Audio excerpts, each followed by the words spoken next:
Bom dia. Bom, chegamos no terceiro domingo do ano de 2026. Mais um domingo que estamos aqui ouvindo a série de mensagens, é tempo de começar. E é interessante, não sei vocês, mas início do ano, todo mundo que eu conheço quer começar algo novo. Às vezes vai ser algo que não deu certo no ano anterior, seja aquele projeto maromba 100% natural, seja uma dieta que você reduz o consumo de açúcar, ultraprocessados, um curso novo, um hobby. A lista pode ser diversa e variada. Mas se você for daquele time, hashtag Vida Fitness, hashtag 2026, agora vai, a turma do Projeto Verão e Shape Glorificado, você vai observar que ao longo do ano, especialmente quando chega lá no inverno, do norte ao sul do país, acontece um fenômeno nas academias, que é o esvaziamento. Aquela galera que começou toda empolgada, ela começa a desaparecer. A fila que você enfrentava para fazer extensor, ela não existe mais. É só glória. Mas, verdade seja dita, é a dura realidade. Nem todo mundo vai continuar firme nesse projeto até o inverno. E isso não tem a ver com uma obra maligna ou seta que vai te impedir de fazer o exercício físico, mas apenas humanos sendo humanos.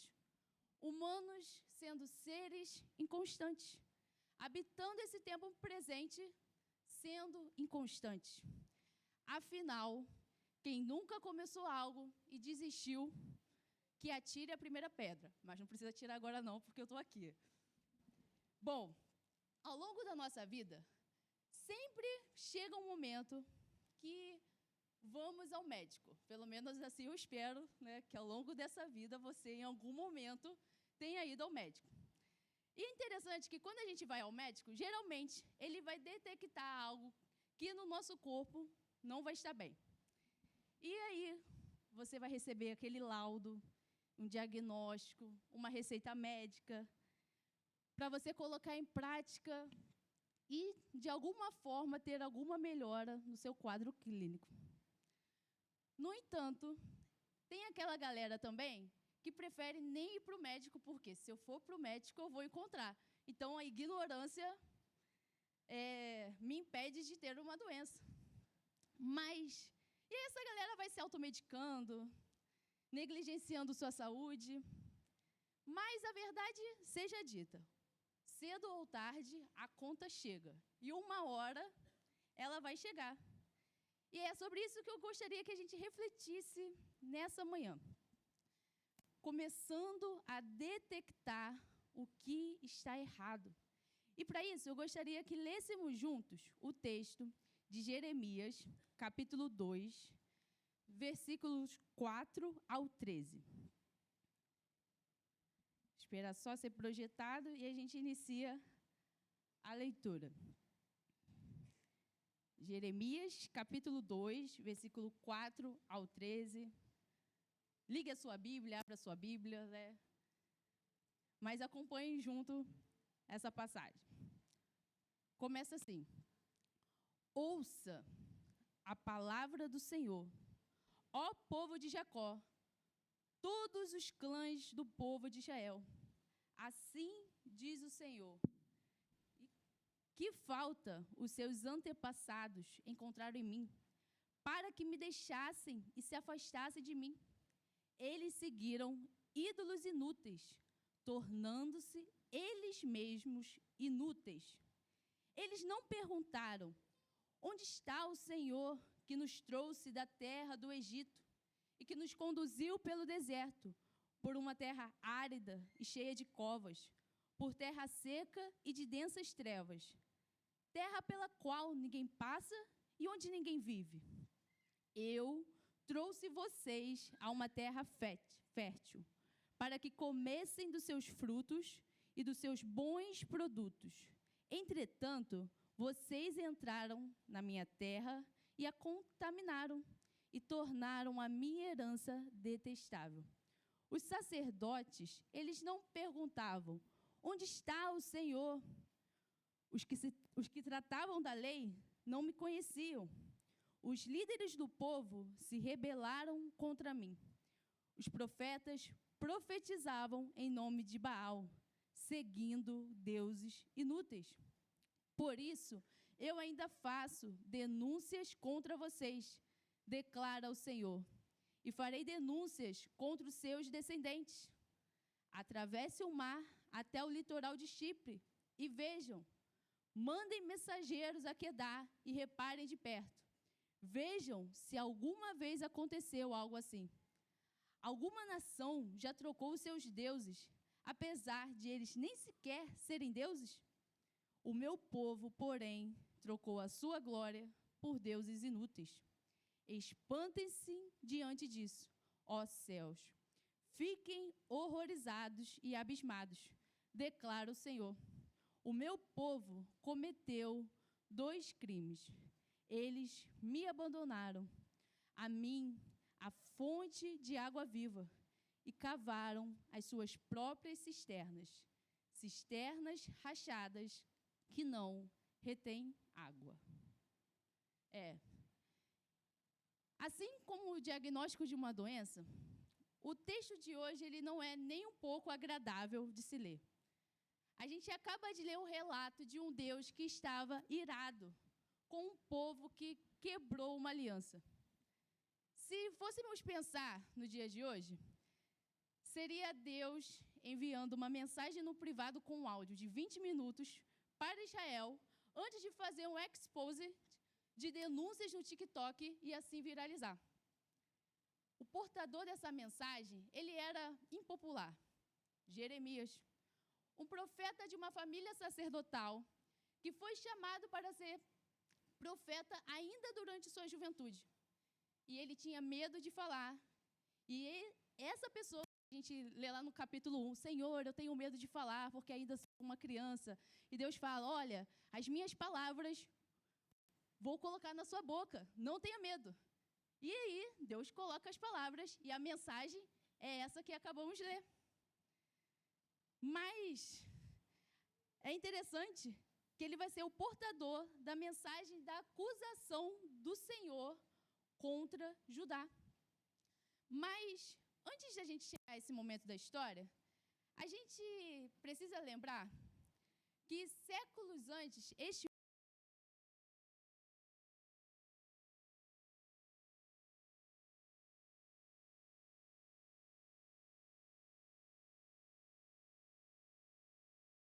terra da promessa, né? A terra, ele foi conduzido por uma terra que não se semeava, pelo deserto. Um povo que ouviu, viveu experiências com o Senhor.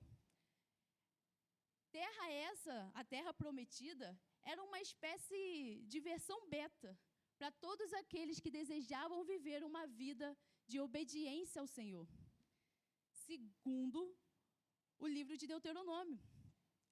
Porém, o que a gente percebe é que o povo se torna rebelde e insensível ao Senhor. E não é nenhuma novidade que a rebeldia é um problema.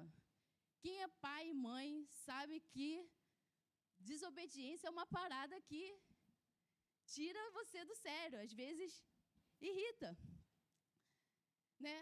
A rebeldia ela vai ser um problema até mesmo para você, que foi ou é da mesma geração que eu, e cantou, e sou rebelde, quando eu não sigo a luz demais. Eu não vou cantar, vou poupar os irmãos desse constrangimento.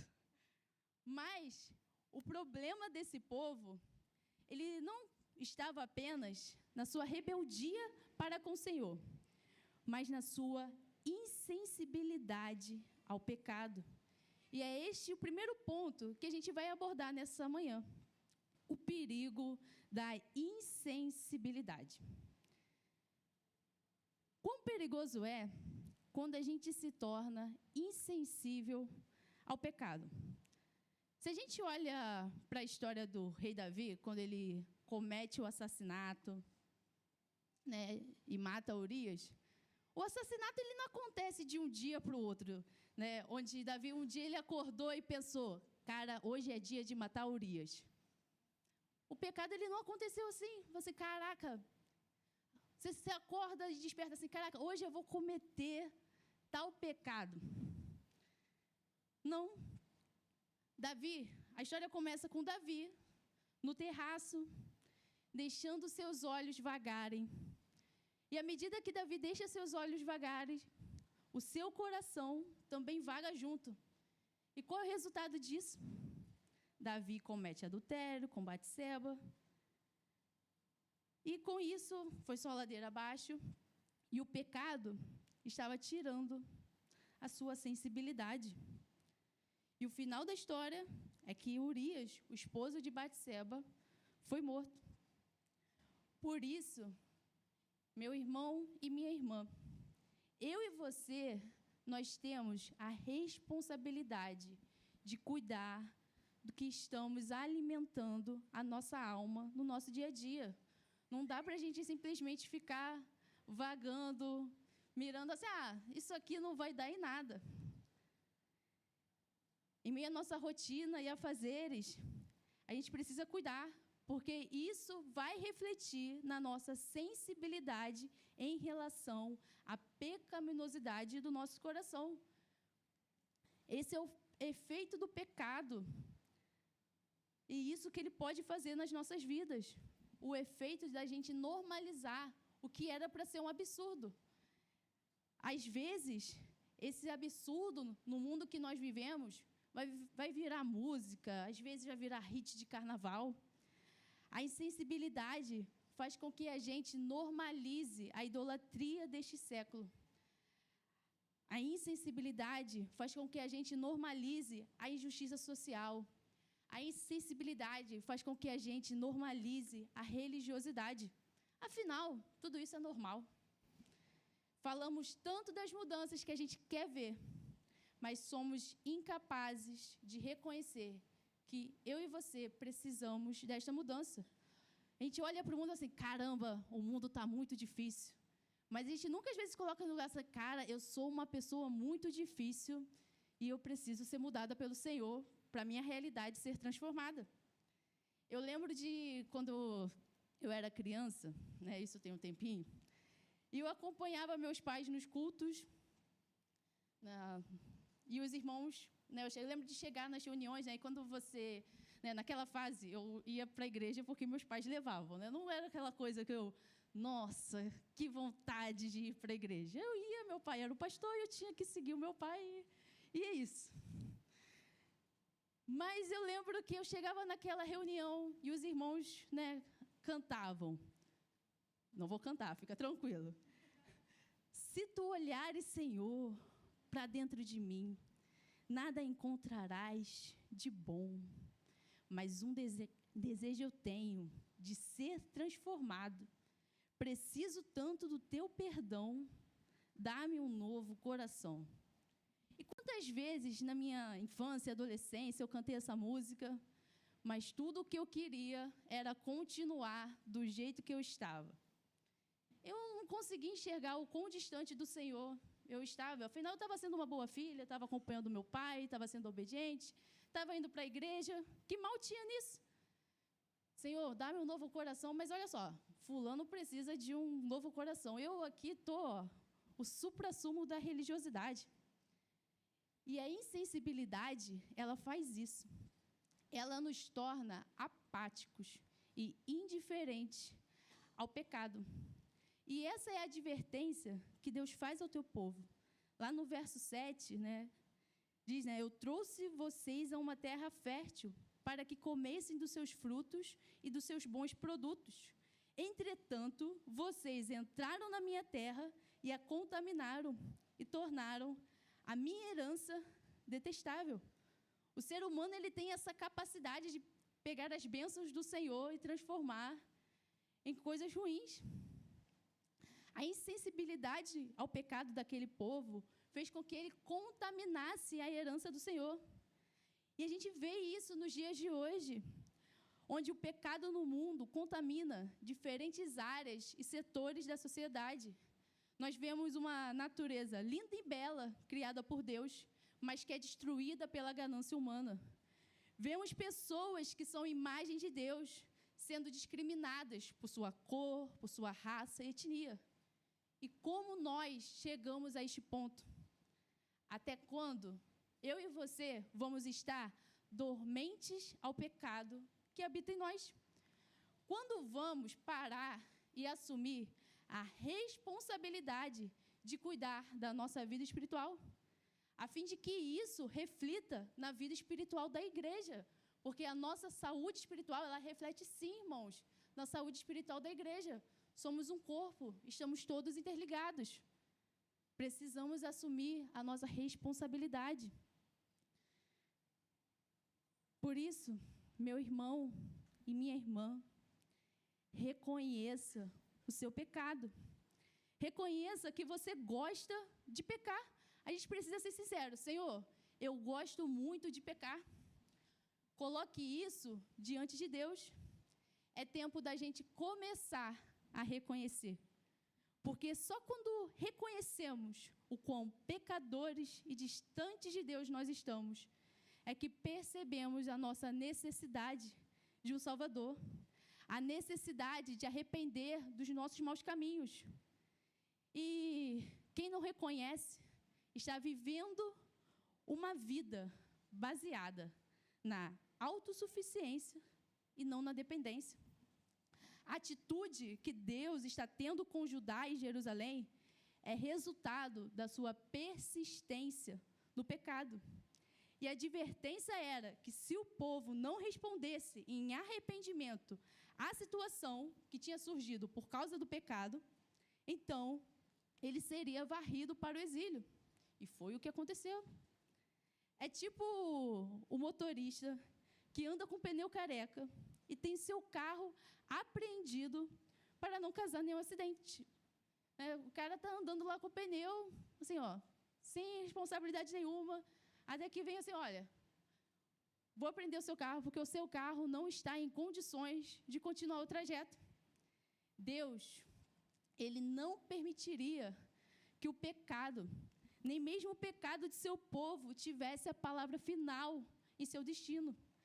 Apesar de todo o pecado que o povo se encontrava, o pecado não tinha o poder de determinar os planos e propósitos do Senhor. Mas isso não quer dizer que Deus vai passar pano para os nossos pecados. Pelo contrário, vai ser um Deus que vai ao nosso encontro e encontrar, sim, pecadores, como eu, como você. E o que o texto de 1 João 1,9 vai dizer é que, se confessarmos os nossos pecados, Ele é fiel e justo para perdoar os nossos pecados e nos purificar de toda injustiça. Mas, meu irmão e minha irmã, até quando nós vamos ficar nesta situação de insensibilidade? Precisamos orar e confessar nossos pecados, como Davi fez lá no Salmo 51, quando ele diz: tem misericórdia de mim, ó Deus, conforme o teu amor leal, conforme a tua grande compaixão, apaga as minhas transgressões, lava-me de toda a minha iniquidade e purifica-me do meu pecado, pois eu mesmo reconheço as minhas transgressões e o meu pecado está sempre diante de mim. Contra ti, somente contra ti, pequei e fiz o que era mal aos teus olhos, de modo que justa é a tua sentença e irrepreensível é o teu julgamento. Quando reconhecemos os nossos pecados, nós entendemos que pecamos contra o Senhor e que estávamos seguindo uma vida de ilusão com ídolos falsos. E com isso, chegamos ao segundo ponto dessa mensagem, que é ídolos detectados. Quando Calvino diz que nosso coração é uma fábrica de ídolos, ele não mentiu. Afinal, No texto que lemos, nós vemos o queixas de Deus ajudar. E uma dessas queixas era exatamente a idolatria. Deus estava indignado. Afinal, Israel, naquele tempo, tinha sido escolhido por Deus para viver um modo diferente de todas as nações. Assim como hoje, cristãos de todo o mundo são chamados a viver de uma maneira diferente. É interessante porque na cultura daquela época, que era totalmente politeísta, era totalmente normal. Assim, você pode adorar ao Deus de Israel, mas você também pode adorar Baal. Você também pode adorar Deus tal. E isso tem total semelhança com os dias de hoje.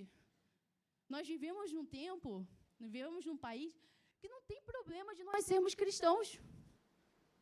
Não tem problema você chegar numa universidade e falar, eu sou um cristão. O problema está em você chegar numa universidade ou em qualquer um outro ambiente e viver exatamente um estilo de vida diferente. Viver um estilo de vida que não é condizente com o que o mundo prega. E que diferença tem nós vivermos essa vida? Uma vida de dedicação e obediência ao Senhor.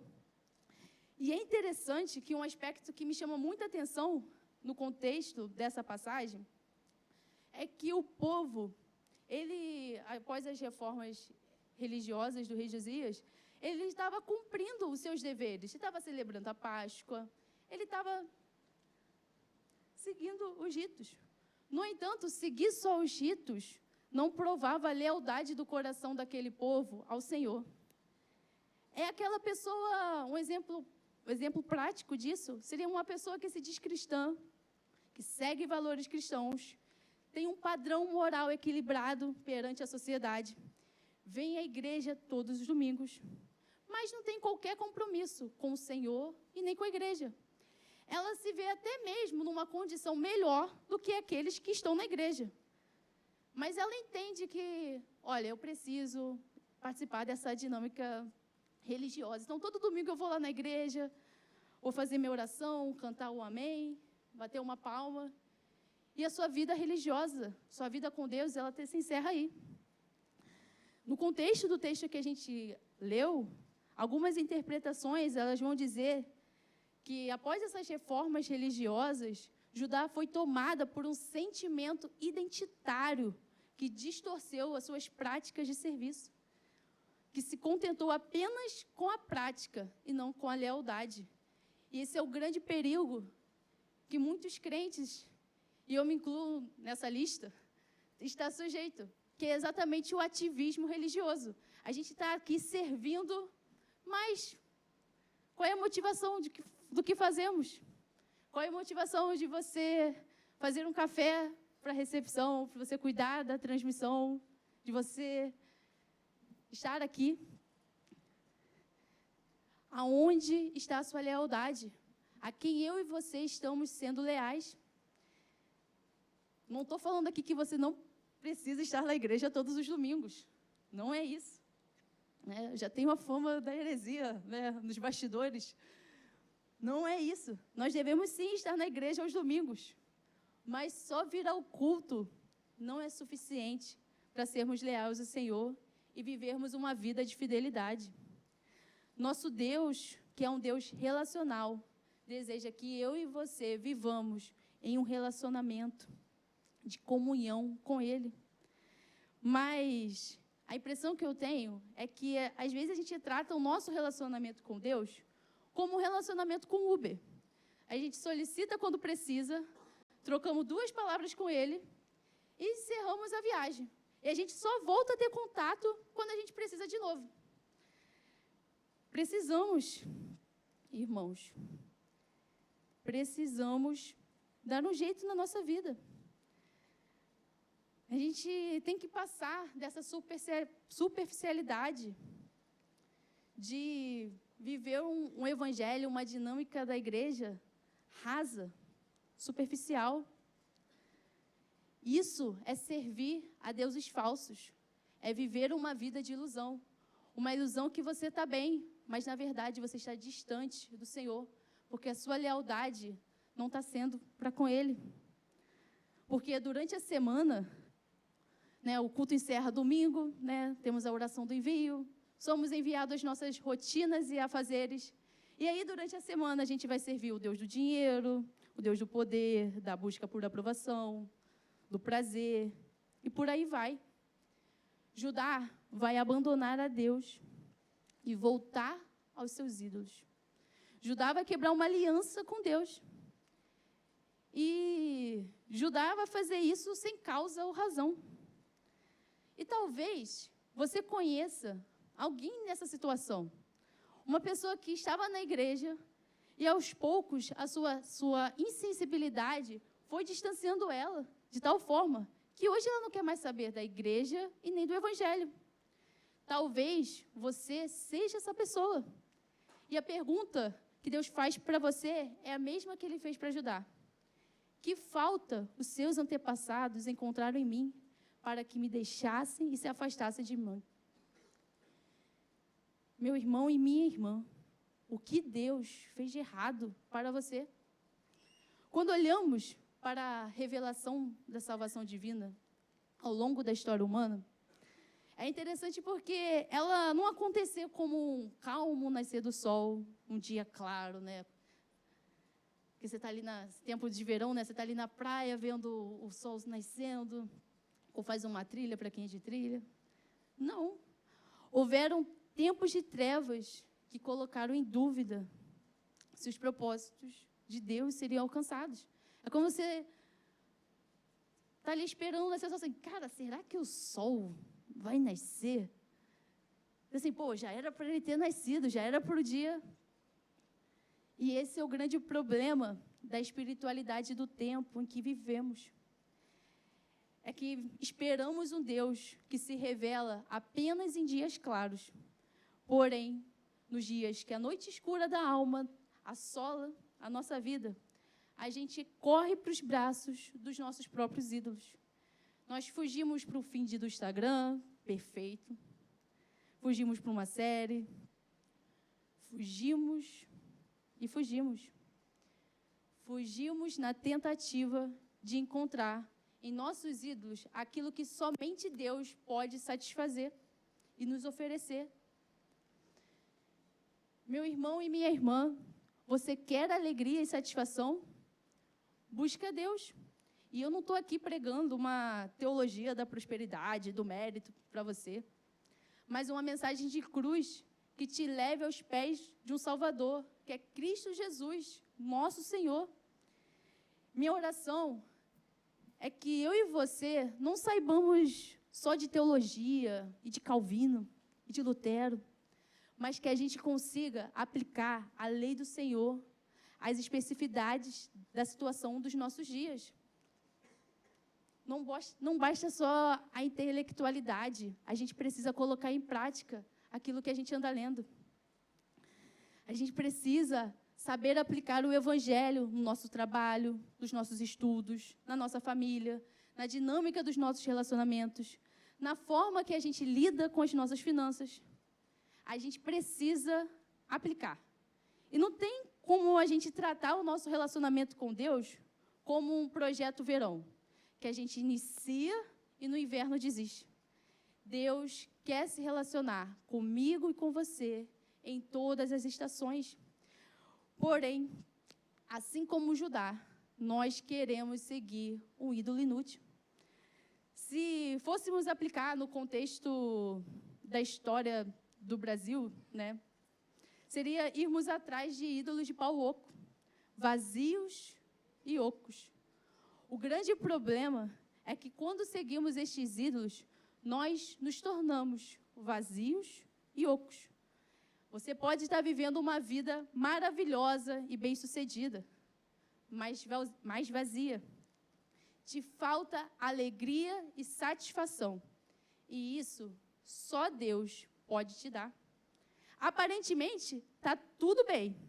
Aparentemente, você é um exemplo de cristão, o suprassumo da Igreja das Águas.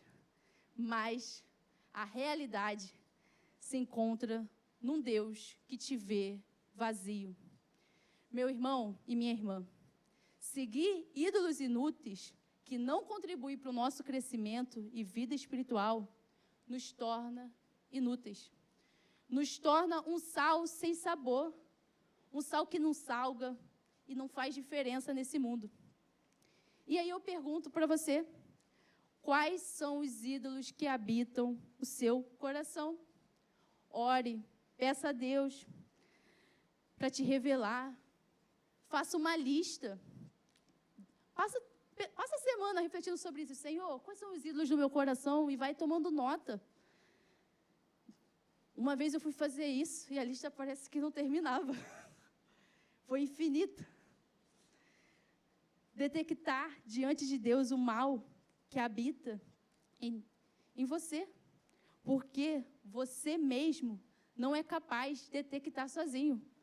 Não tem como a gente detectar, né, o mal que é na gente sozinho. É igual quando você suja a blusa, né, você está comendo, você suja a blusa, você não percebe. E aí, você só percebe quando vem um irmão e fala assim, ih, fulano, está sujo aqui. Limpa. Essa é a importância da igreja na nossa vida. É um irmão dizendo para o outro, ei, meu irmão, ó, está sujo aqui, vamos limpar essa blusa, vamos nos purificar. Nós precisamos de Deus e precisamos das pessoas. No versículo 13, Deus diz que o meu povo cometeu 2 crimes. Eles me abandonaram, a mim, a fonte de água viva, e cavaram as suas próprias cisternas. Cisternas rachadas que não retêm água. E esse é o grande perigo da idolatria. O perigo da ilusão da autossuficiência. A ilusão que você não precisa da igreja, não precisa das pessoas, e o que importa é o seu relacionamento com Deus, e nada mais. E quando você acredita nessa falsa verdade, você está cavando uma cisterna rachada. Ninguém, quando vai guardar água numa peneira. Mas, porque quando você vai colocar na peneira, a água já passa direto. Não faz sentido. Mas quão frustrante é quando a garrafa que você enche para enfrentar o rio 40 graus está rachada. Que quando você sente sede, não tem água. E esse era o caso das cisternas de Jerusalém. As chances da água que vieram da chuva, de estar contaminadas ou de estarem abrir só estar com lama, eram altíssimas. Por isso, Deus ele faz essa analogia de indignação. Como esse povo é capaz de trocar a fonte de água viva, pura, por essa água imprópria. E hoje, eu e você fazemos isso, quando trocamos a glória de Deus por ilusões do que o mundo pode nos oferecer. Mas nós cantamos, quero beber do teu rio, Senhor, sacia minha sede, lava o meu interior. Mas a realidade é que queremos saciar a nossa sede com tudo desse mundo, menos com o Senhor. Quais são as cisternas na sua vida que você tem cavado para saciar uma necessidade que você encontrará em Deus? E com isso, eu quero concluir nesse último ponto, porque, embora a gente tenha falado da insensibilidade ao pecado, da importância de detectar os ídolos do coração, que compõem as cisternas rachadas da vida, a gente precisa se arrepender. E o arrependimento, ele não é apenas um rito ou uma frase de efeito, assim, arrependei-vos, porque é chegado o reino de Deus. Eu me arrependo, Senhor. Não é isso. O arrependimento é uma necessidade para todos aqueles que querem viver o reino de Deus. Por isso, o terceiro ponto é a necessidade de arrependimento. Meu irmão e minha irmã, Saber que somos pecadores é um passo importante na nossa caminhada, mas não é a linha de chegada. A história, ela não termina com os nossos pecados, mas com a redenção de cada um deles. E essa redenção, ela vai estar em um Deus fiel, que enviou Jesus para morrer pelos nossos pecados, sejam eles passados, presentes ou futuros. Um Deus que nos resgatou do pecado. O mesmo Senhor que tirou o seu povo da escravidão do Egito. E hoje resgata eu e você de nós mesmos, da nossa indiferença, da nossa autossuficiência. E é esse Senhor que precisamos reconhecer e nos arrepender.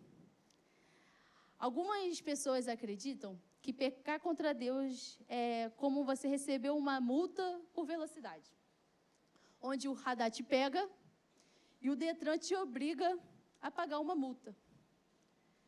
Mas pecar contra Deus vai muito além de você, poxa, pequei contra Deus, vou ter que falar para Jackson, para um irmão que eu pequei. Vai muito além disso. Pecar contra Deus é como uma traição.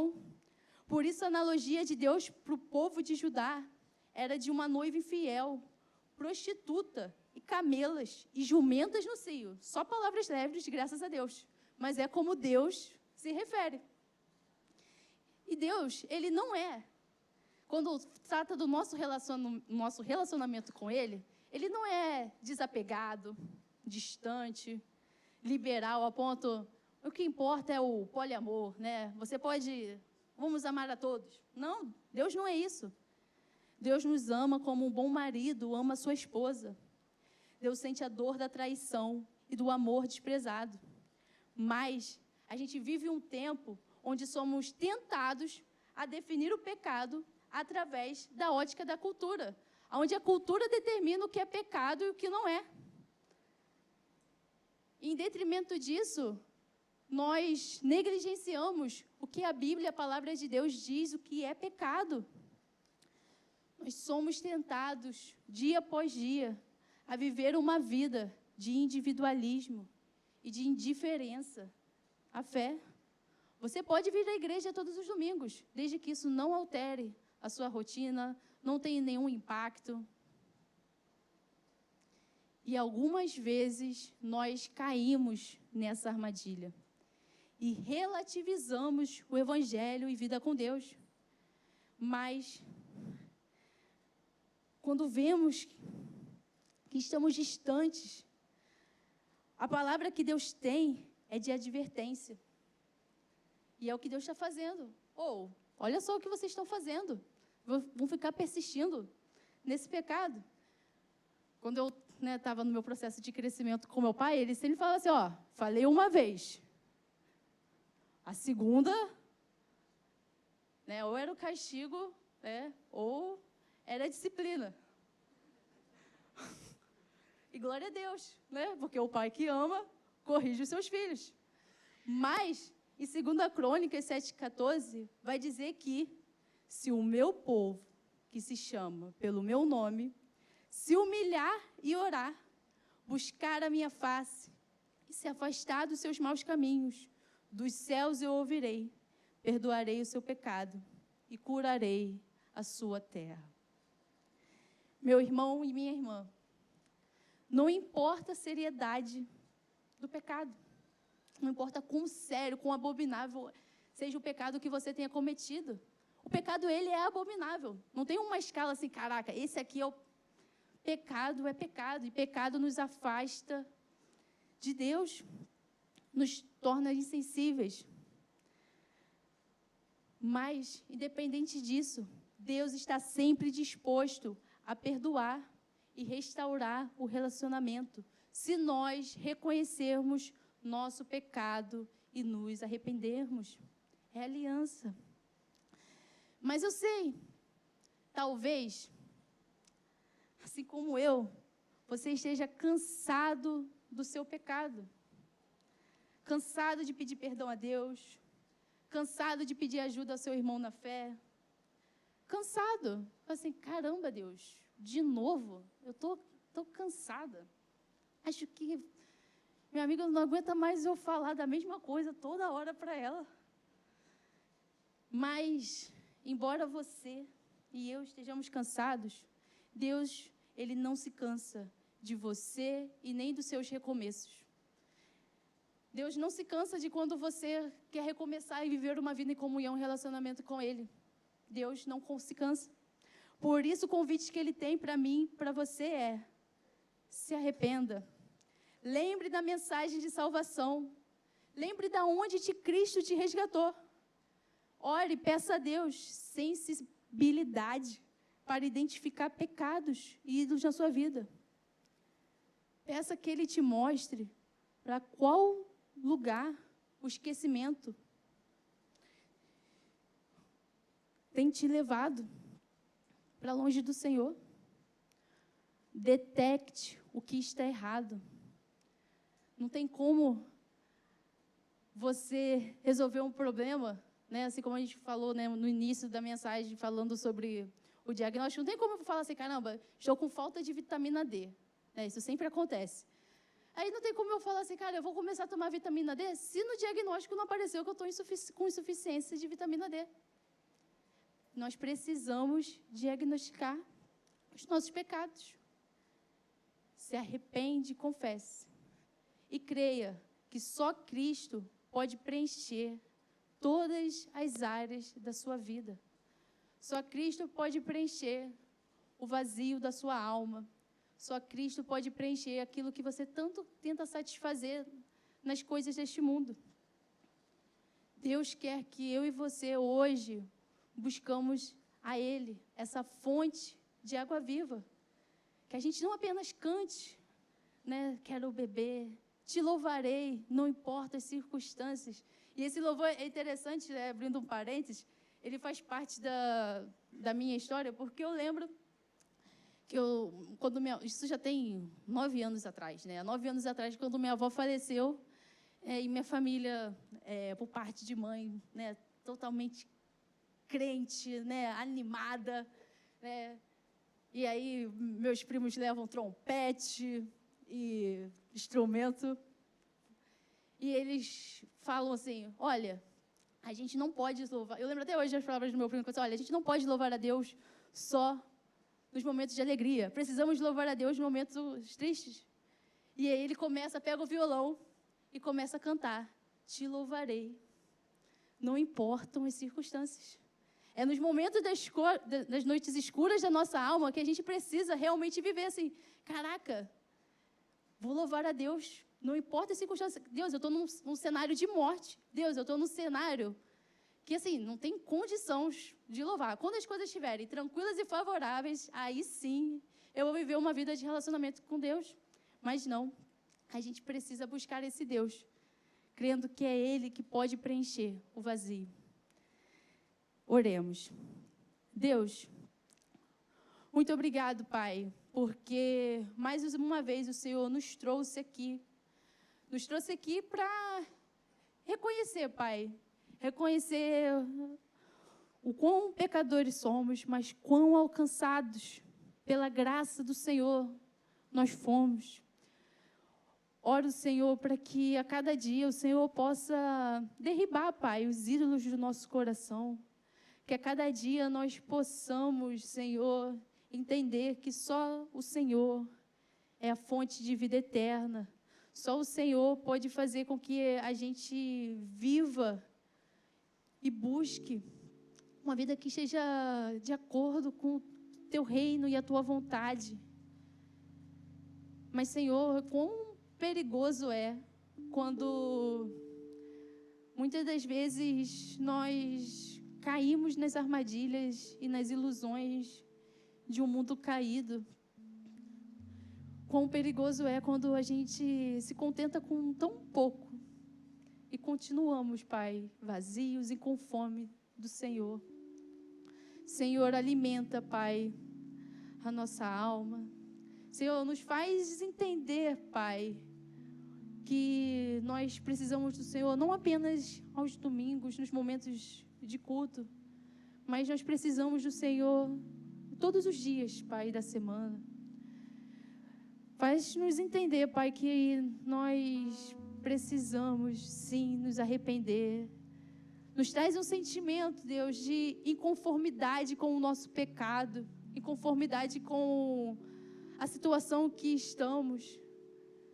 Coloque, Pai, em nós o desejo de Te buscar, o desejo de viver uma vida de crescimento ao Senhor. Perdão, Pai. Perdão porque, às vezes, nós persistimos em pecar. Persistimos em fazer aquilo que desagrada o Senhor. Perdão porque, às vezes, nós queremos viver uma vida vazia. Mas minha oração, Pai, junto com meus irmãos, é que o Senhor nos enche, Deus, de alegria e satisfação na Tua presença. Que vir à Tua casa, Senhor, possa trazer alegria e satisfação. Que não seja um peso, não seja um fardo, mas que o Senhor nos ajude, Pai, a enxergar a beleza da Tua glória, a beleza da Tua presença. E que dia após dia a gente possa, através da Tua cruz, entender quem somos. É o que eu te peço, Deus, em nome de Jesus. Amém.